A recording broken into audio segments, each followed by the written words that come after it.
Ok, salut à tous, on se retrouve pour le podcast numéro 4 de mon podcast simplement. Le podcast d'aujourd'hui va parler de l'ordre et du chaos. Normalement, j'avais dit la semaine dernière qu'on allait aborder ce sujet juste avant et au final j'avais parlé de l'état de flow, mais aujourd'hui on va parler de l'ordre et du chaos. C'est un sujet qui est assez récurrent et qui revient très très souvent dans tout ce qui est podcast dev perso et il y a beaucoup de sujets et autres qui font lien à ce souci. Donc on va en parler. Globalement, ça va être un podcast qui est beaucoup plus, on va dire freestyle, parce que c'est une notion qui est assez abstraite et en fait on peut un peu tout interpréter là-dedans. Moi je vais vous dire ce que j'en ai compris et ce que j'ai réussi à en tirer pour ma vie perso en vrai. Et voilà. On va commencer déjà simplement. Pourquoi je vais parler de podcast? Enfin, entre guillemets, qu'est-ce que que je vous conseille? Parce que du coup, comme j'ai dit, c'est un sujet très populaire. Donc j'ai eu pas mal de découvertes sur le sujet. Tout d'abord, vraiment, allez écouter le podcast de Elio Avila Munoz. De Range ta chambre, il s'appelle le podcast.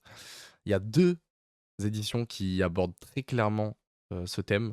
La première, c'est le podcast qui s'appelle Le Déséquilibre. C'est un podcast qui est assez vieux, en vérité, parce qu'il est sorti en 2021. Donc, c'est pour vous dire. Et le deuxième, c'est un podcast beaucoup plus récent que je vous conseillerais, qui se nomme.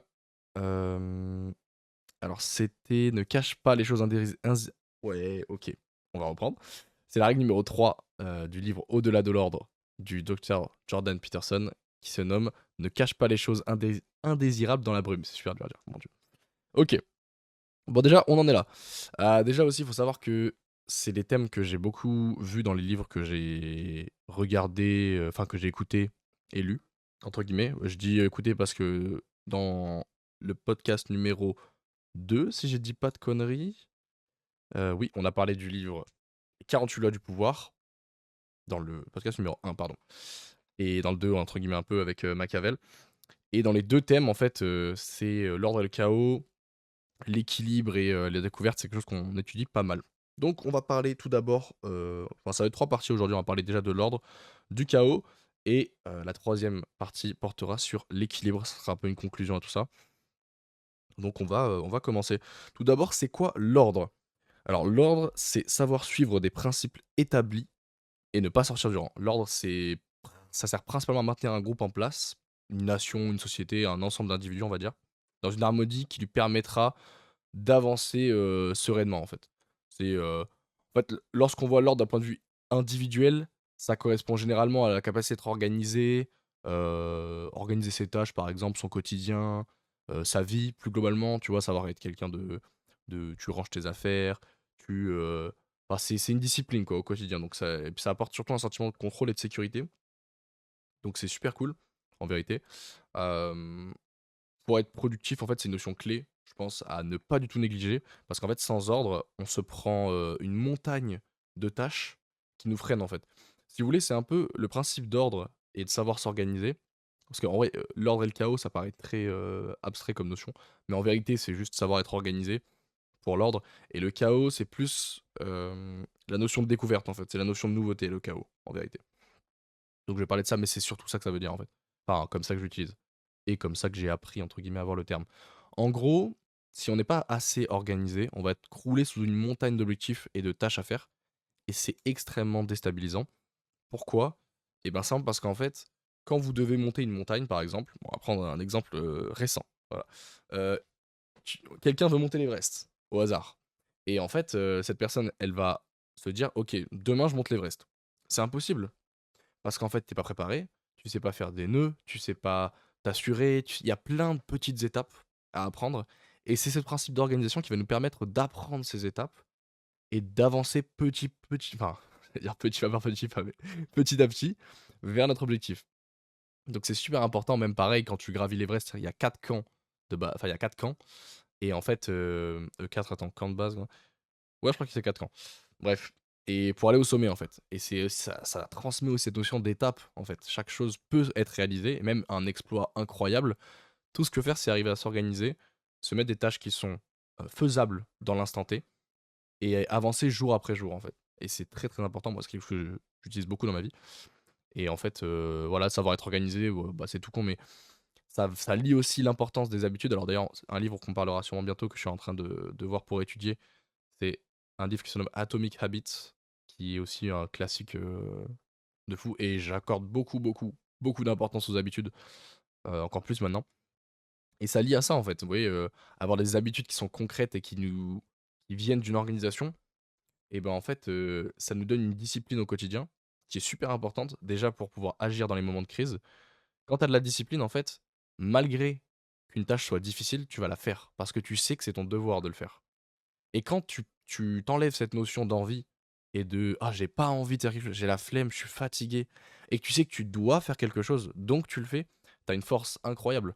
Parce qu'en fait, tu es limité par rien. Tu te dis à toi-même que quand tu dois faire quelque chose, et bah, tu vas le faire. Et c'est une habitude pour toi d'agir comme ça. Et à force, c'est comme une compétence que tu développes. Plus tu agis de cette manière, plus tu deviens bon à prendre sur toi et agir même quand la situation te déplaît, et tu es beaucoup plus productif. Parce que souvent dans les tâches. Oh, attendez. J'ai un peu une petite alarme. Pourquoi une petite alarme? Ben, je sais même pas où mon téléphone. Bon, on s'en fiche, c'est pas grave. Donc ouais, c'est super important d'avoir des bonnes habitudes et de. Bah, ça nous permet beaucoup d'avancer dans notre quotidien en fait. C'est con, mais dans le doute, je vais peut-être le désactiver parce que j'ai peur qu'on l'entende. Ah, mais je sais ce que c'est, ok. Bah ouais, voilà, habitude, j'ai un rappel qui me dit de faire 4-5 trucs aujourd'hui et c'est super important. Et j'y ferai plus tard. Bon, on reprend. Donc instaurer des habitudes saines, ça nous aide à aussi se sentir en sécurité. En fait, c'est un concept d'organisation très clair, les habitudes. Imaginons, moi, pour être totalement franc, le matin, quand je me lève, je sais que je fais mon lit de base, en fait. C'est une notion un peu abstraite, mais en soi, faire son lit, ça aide pour toute la journée, en fait. C'est la première tâche que tu fais dans la journée, en fait. C'est le premier pas vers, euh, vers la productivité que tu fais. Avant, j'étais totalement. Déjà, j'étais bordélique énormément. Ma chambre était tout le temps en bordel. C'était pas rangé. Enfin, bref, plein de problèmes. Et j'étais en mode, pourquoi je ferais mon lit quand je vais me recoucher, en fait? Il y a des fois, tu te recouches dans la journée, tu te mets dans ton lit, je sais pas. Et du coup, j'étais en mode, ça ne sert à rien de faire son lit, en fait. C'est totalement stupide. Et en fait, non. Parce que c'est la première tâche que tu fais dans la journée, c'est la première chose que tu accomplis dans ta journée. Et quand tu as réussi à accomplir cette chose, eh ben, tu te lances dans ce truc-là où, ok, j'ai tout ça à faire, tac, tac, tu tires une liste. Moi, j'ai une to-do list par jour, pour être honnête.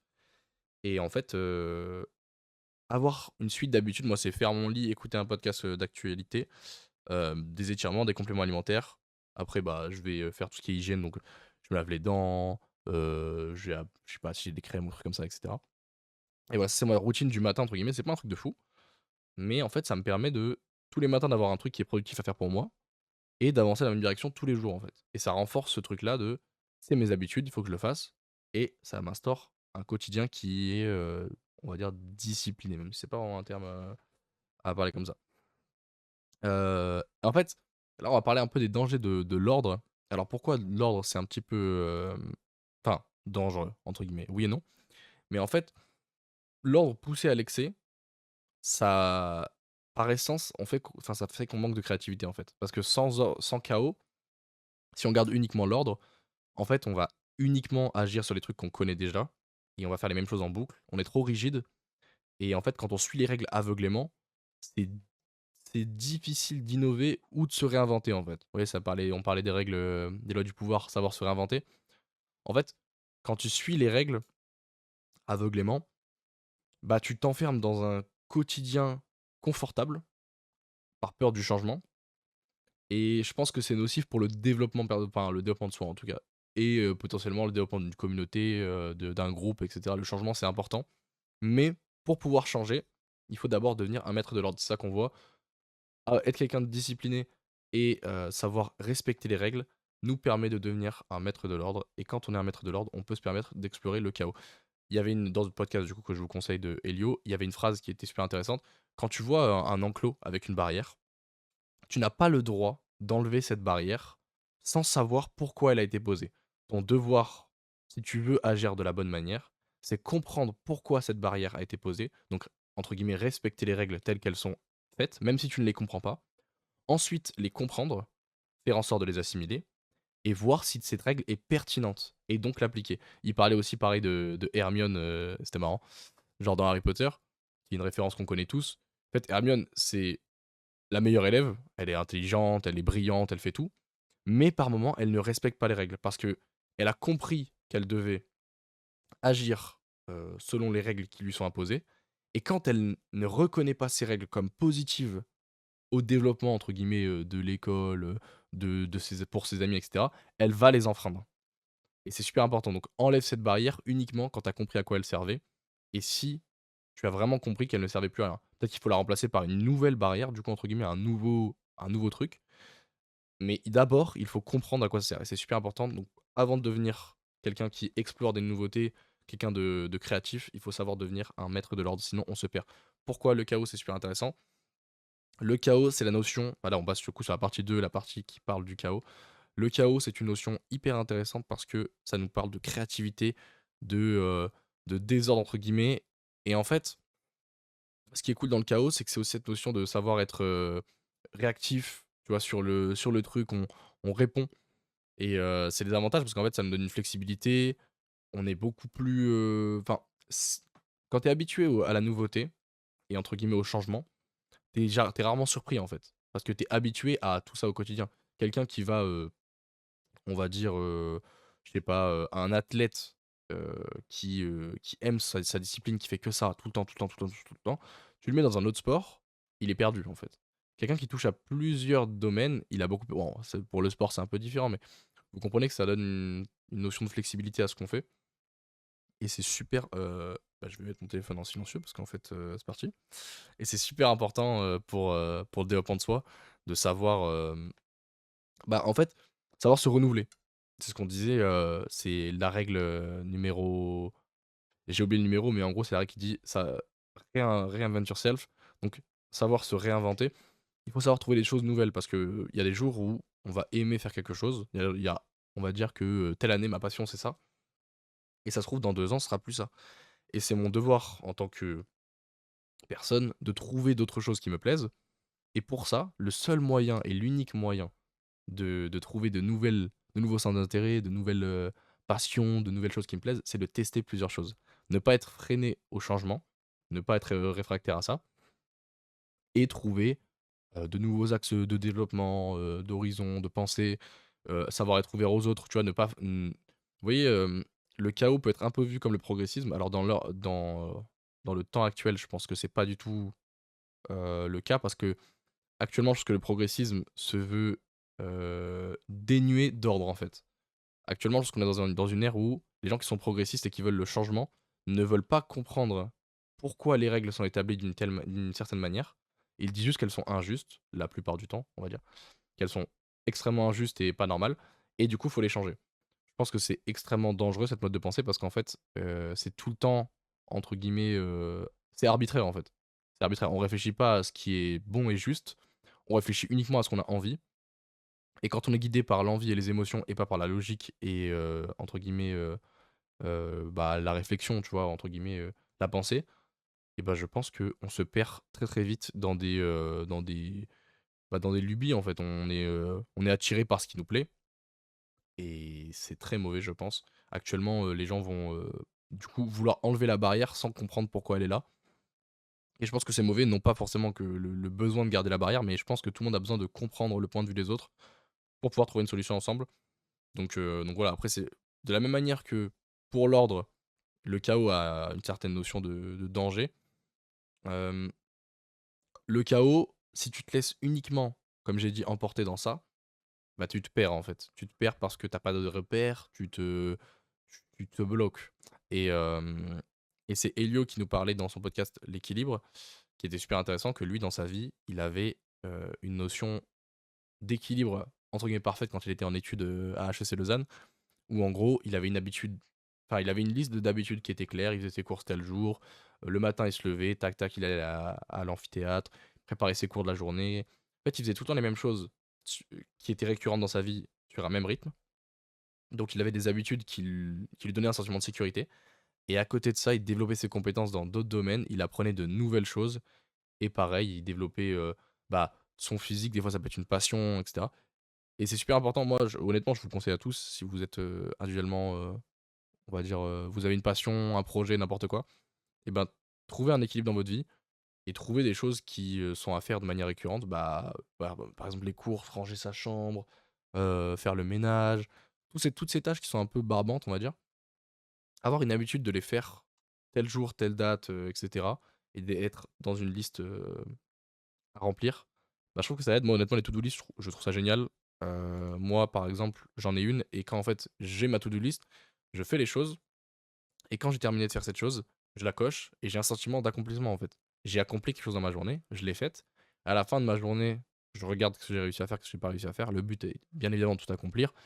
Par moment, on va pas forcément tout faire parce que des fois, tu t'es mis trop de trucs à faire, tu t'en es pas rendu compte, il y a eu un imprévu, hop, c'est la notion de chaos.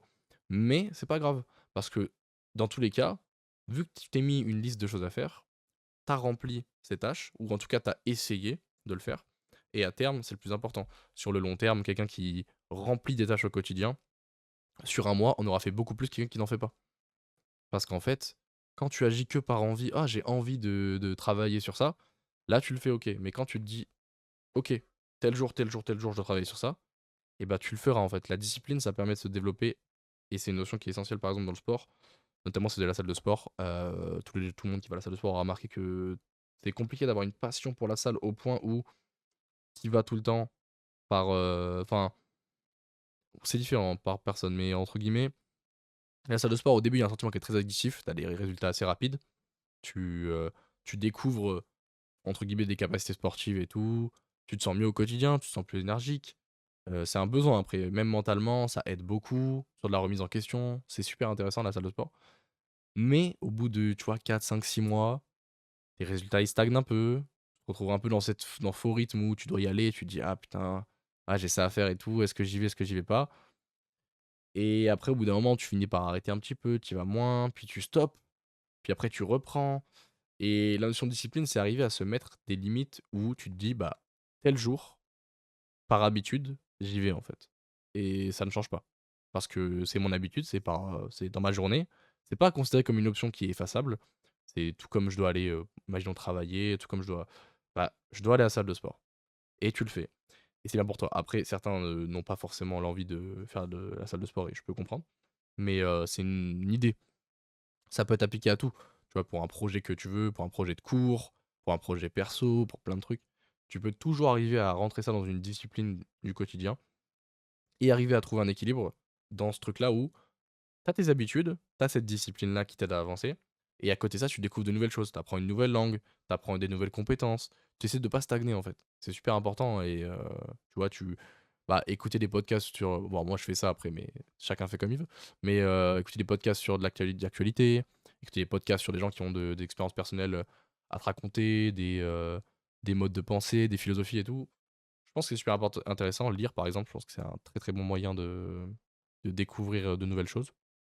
Donc voilà, je pense que c'est une notion assez importante, l'équilibre. Et vous voyez, ça fait un lien aussi au dernier podcast, l'état de flow. On disait que pour rentrer dans cet état de flow, il fallait être au même niveau en termes de difficulté de tâche et de compétences. Et du coup, ça crée un équilibre parfait parce qu'on doit être à 100% concentré dans notre tâche pour pouvoir accomplir cette tâche qui est difficile. Et du coup, entre guillemets, les deux courbes se joignent au même endroit et c'est là qu'on est dans l'état de flow. On est 100% concentré dans une tâche pour l'accomplir. Et ben, pour se développer dans sa vie, pour moi, il faut arriver à avoir ce truc-là d'équilibre, d'ordre et de chaos, en fait. Il faut arriver à être quelqu'un d'organisé, d'avoir de la discipline, tout en explorant de nouvelles opportunités, de nouveaux horizons, parce qu'on va changer tout au long de notre vie. Et c'est pas parce que aujourd'hui j'aime quelque chose et demain je l'aimerais pas que c'est pas important de le faire aujourd'hui. Je pense que de l'expérience, ça aide pour tout et rien n'est perdu entre guillemets dans ce qu'on fait dans notre vie. Donc donnez-vous dans vos projets à fond, ayez de la discipline dans ça et ça sera très, très cool. Franchement, c'est à peu près tout ce que je voulais parler. Hem, ouais, entre guillemets, Elio, il parlait dans son podcast, c'est dans l'idée de marcher sur un fil, en fait. Tu marches vers une direction, tu sais, dans laquelle tu marches sur un fil parce que t'es pas forcément à 100 dans ta zone de confort, mais tu sais où tu vas, donc tu ne tombes pas, entre guillemets. C'est entre guillemets ce que j'en ai compris, et je pense que c'est le meilleur moyen à l'évolution. On peut théoriquement avoir, une sorte de déséquilibre, entre l'ordre et le chaos, où des fois tu vas plus innover que tu vas effectuer des habitudes, ou des fois l'inverse. C'est surtout l'inverse en vérité. On est surtout attaché à nos habitudes plus qu'on est attaché au changement. Mais c'est bien, entre guillemets, je pense, de se rapprocher de cette égalité de découverte et d'organisation. Voilà, c'est à peu près tout ce que je voulais parler pour ce sujet. C'est un sujet hyper intéressant. En vrai de vrai, ça lie à peu près à tous les sujets de l'ordre et le chaos. On peut faire des liens partout. J'en fais un lien avec Machiavel et même je pourrais faire un lien avec Nietzsche que je lis difficilement. Voilà, je vais plutôt dire ça parce que c'est super compliqué et on comprend pas tout. Mais voilà, franchement, c'est un sujet super intéressant. Essayez de vous renseigner un peu. Et je pense que ça peut donner des axes de pensée et même de progression à tout le monde. Donc voilà, j'espère que ce podcast vous aura plu. Et on se retrouve. Alors oui, d'ailleurs, changement. Changement, je pense que je ferai un podcast tous les 2 semaines parce que ça me donne un rythme qui est un peu trop soutenu à suivre. J'ai beaucoup, beaucoup de trucs à gérer avec mes projets perso. Donc voilà, je veux quand même que ce podcast reste dans le unique but de progresser, entre guillemets, individuellement, de me dépasser. Et pas forcément une contrainte, dans le sens où je pense que je vais pas forcément tirer des bénéfices. Voilà, donc tant que c'est un plaisir, bah, c'est le principal.